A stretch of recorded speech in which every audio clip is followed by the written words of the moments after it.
مولانا تھوڑا اپنی بچپن کی عید کے بارے میں بتائیے گا کہ آپ کے بچپن کی عید کیسی ہوتی تھی اور آج کی عید اب کیسی ہوتی ہے، کیا فرق ہے ان دونوں عیدوں میں؟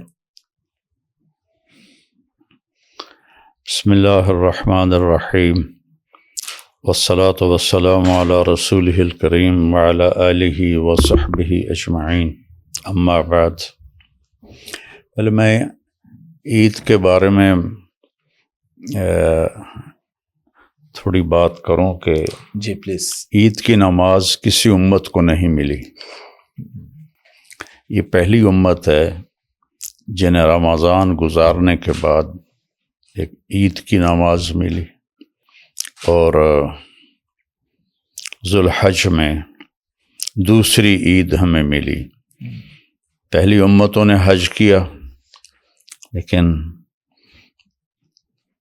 جو پیچھے ہوتے تھے گھروں میں ان پر کوئی عید کی نماز نہیں تھی۔ پہلی امتوں نے رمضان رکھا، روزے رکھے، اس میں تو پھر ہر جگہ عید ہوتی ہے، لیکن پہلی امتوں پر عید کوئی نہیں تھی۔ تو یہ پہلی امت ہے جنہیں اللہ تعالیٰ نے رمضان کی خوشی میں یہ عید کی نماز ہے کہ اللہ نے ہمیں روزے رکھنے کی توفیق دی، قرآن سننے اور پڑھنے کی توفیق دی، اور عبادات میں کثرت ہو جاتی ہے کہ اس عید میں شیطان قید ہو جاتے ہیں۔ پورے رمضان میں شیطان قید ہو جاتے ہیں، جہنم کے دروازے بند ہو جاتے ہیں، جنت کے دروازے کھول دیے جاتے ہیں، اور اللہ کا جو عرش ہے وہ پہلے آسمان پہ آ جاتا ہے، اور اللہ کی طرف سے اعلان ہوتا رہتا ہے پورے رمضان، کوئی مانگنے والا، کوئی توبہ کرنے والا، کوئی اپنے ضرورت پیش کرنے والا، اور دو فرشتے مسلسل ایک اعلان کرتے ہیں، یا باغ الخیر اقبل و ابشر، اے بھلائی کے چاہنے والے اور کوشش کو بڑھا اور تجھے بشارت ہو اللہ کے راضی ہونے کی۔ سبحان اللہ۔ اور دوسرا فرشتہ اعلان کرتا ہے یا باغ الشر، یا باغ الشر ارجع، اے برائی کے کرنے والے واپس آ جا، واپس آ جا۔ تو یہ دو اعلان عید کے چاند تک ہوتے رہتے ہیں۔ تو پھر عید کی رات اللہ تعالیٰ نے ایسی بنائی ہے کہ اللہ فرشتوں سے پوچھتا ہے کہ جن لوگوں نے میرے لیے اپنے آپ کو بھوکا رکھا، پیاسا رکھا، میری بندگی کی، ان کی کیا جزا ہے؟ تو فرشتے کہتے ہیں کہ انہیں ان کا صلہ دیا جائے۔ تو اللہ تعالیٰ فرماتے ہیں کہ میں نے ان کے روزوں کے اور قیام اللیل کے بدلے میں ان سب کو میں نے معاف کر دیا۔ اور عید کے دن پھر اللہ آسمان سے لاکھوں کروڑوں پتہ نہیں کتنے فرشتوں کو اتارتا ہے، جو عیدگاہ سے لے کر اور لوگوں کے گھروں تک کھڑے ہوتے ہیں، اور ان سب کو وہ خوش آمدید کہہ رہے ہوتے ہیں۔ اور اللہ تبارک و تعالیٰ کی طرف سے اعلان ہوتا ہے میرے بندو، آج تم جو دعا بھی مانگو گے وہ میں قبول کروں گا۔ دنیا کے بارے میں تمہاری مصلحت دیکھوں گا کہ ہم اپنا برا بھی مانگ لیتے ہیں، جی بالکل، اور آخرت کی جو بھی مانگو گے وہ ساری میں قبول کروں گا۔ سبحان۔ تو اللہ نے اس امت کو خصوصی طور پر یہ دو نمازیں عطا فرمائی ہیں، اور اس کے ساتھ اتنی فضیلتوں کو اللہ تعالیٰ نے جوڑا ہے۔ تو بچپن کی عید تو ہوتی تھی نہ کوئی فکر نہ کوئی فاقہ، اب ہزاروں فکر ہزاروں فاقے۔ جوں آدمی بڑا ہوتا ہے، زندگی روپ بدلتی ہے، اس کے ساتھ ساتھ حالات بدلتے ہیں، احوال بدلتے ہیں۔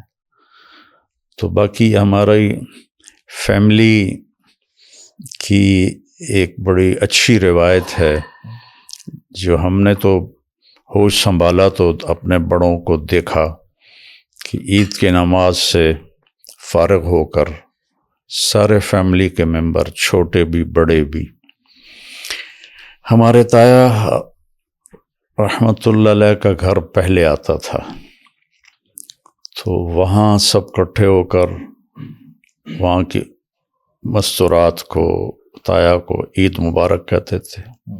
پھر اس سے آگے جاتے تھے تو ان کے بڑا بیٹا تھا جس کے نام پر گاؤں ہے رئیس آباد. اچھا، یہ ہمارے تایا کے بڑے بیٹے کا نام تھا رئیس اقبال. ٹھیک ٹھیک. ان کا گھر تھا، وہاں سب اکٹھے ہوتے ہیں اور ہر جگہ کچھ نہ کچھ کھانے کا اہتمام ہوتا ہے. پھر اس سے آگے 3 چچا تھے، ان کے ایسے لائن میں گھر تھے، تو ان کے گھروں سے ہوتے ہوئے یہ سارا قافلہ، بچے بچیاں، مرد عورت اکٹھے ہمارے گھر میں پہنچتے تھے. ہمارے گھر پر آ کر اس کا اختتام ہوتا. اچھا.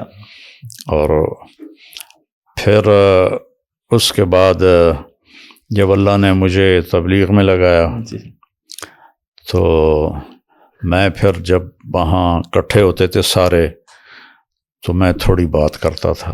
اچھا، ماشاء اللہ. اور تھوڑی دین کے بارے میں، آپس کے جوڑ کے بارے میں، وہ میرا معمول آج تک ہے. تو مولانا کوئی عید آپ کی تبلیغ میں بھی گزری؟ جس طرح آپ سفر میں ہوتے تھے تو کچھ ایسا بھی ہو کہ عیدیں بھی؟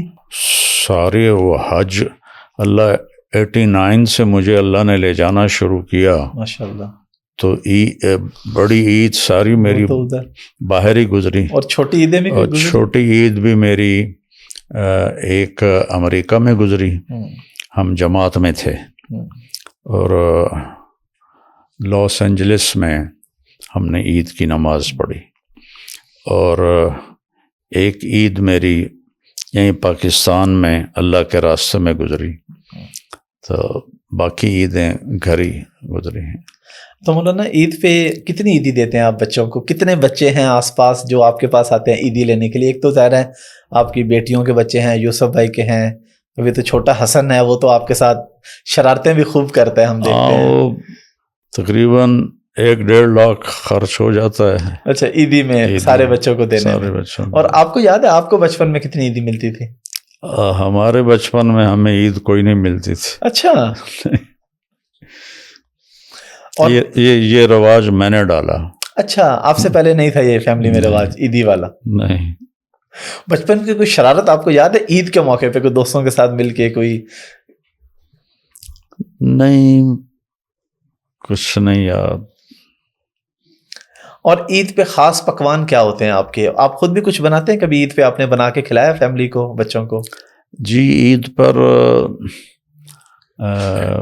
بڑی عید پر تو قربانی کرنی ہوتی ہے. جی. تو بس وہ تھوڑی دیر ٹھہرتے ہیں اور پھر قربانیوں کی طرف چلے جاتے ہیں. چھوٹی عید پر ہر گھر میں کوئی نہ کوئی ڈش ہوتی ہے، نمکین بھی، میٹھا بھی. تو ہمارے بھی گھر میں وہ ایک کھجور کی ایک ڈش بناتے تھے ہماری مستورات، تو وہ بہت پسند کرتے تھی ساری فیملی، وہ سارے کھاتے تھے.